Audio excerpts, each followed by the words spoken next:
皆さんこんにちは。今日は六本木ヒルズの今屋上にいます。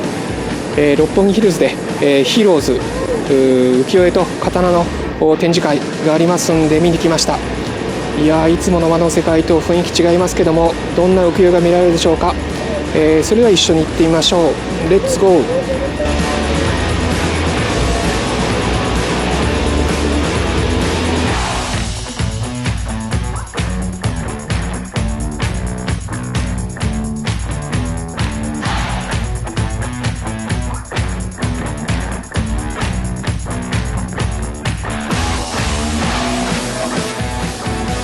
今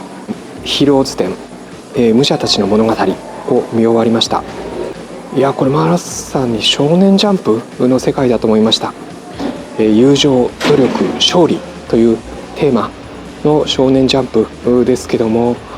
まさに浮世絵の武者絵たちは本当にこの世界でした。劇画の世界でした。まず一つ目、この版画たちが基本はボストン美術館から持ってきているということで、すごく発色が綺麗でした。それで、まさにカラー版の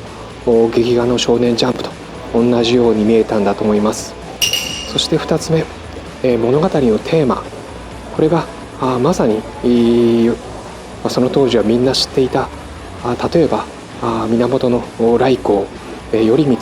そしてその部下たちの金太郎の話、そして酒呑童子をやっつける話、い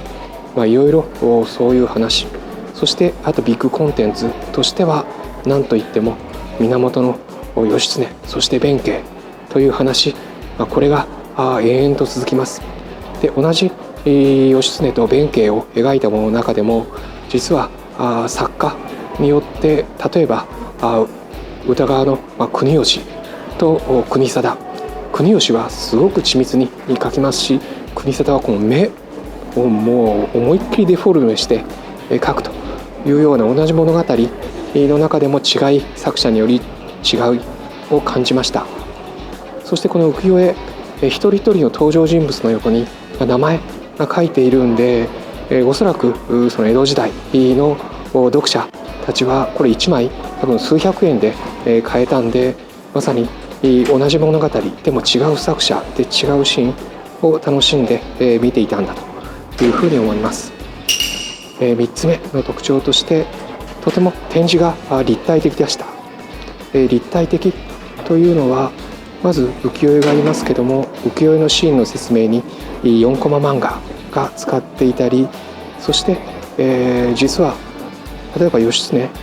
の話の横には義経が実際に使ったという刀、本物の刀ですね、薄緑という名刀ですけども、それも飾ってありました。そして、日本語の解説もついてます。ということで、一つ一つの物語がとても立体的に分かるということがこの展示の特徴だと思います。本当に鎌倉殿の13人を見ている人たち、物語の世界の中にどっぷりと入れます。そして本物の刀も見られます。ぜひ鎌倉殿の13人や、そして歌舞伎のテーマだらけです。そういうものを楽しむためにも一度お越しになってはどうでしょうか。この展示会は3月までは東京ですし、その後新潟、静岡、そして兵庫というふうに回りますんで、日本中いろいろな場所の方がリアルなものを見ることができます。そして何といってもこのホームページが実に凝ってます。虫眼鏡のように拡大して見えますし、ぜひまずデスクトップでもお楽しみください。今日は浮世絵でしたけども、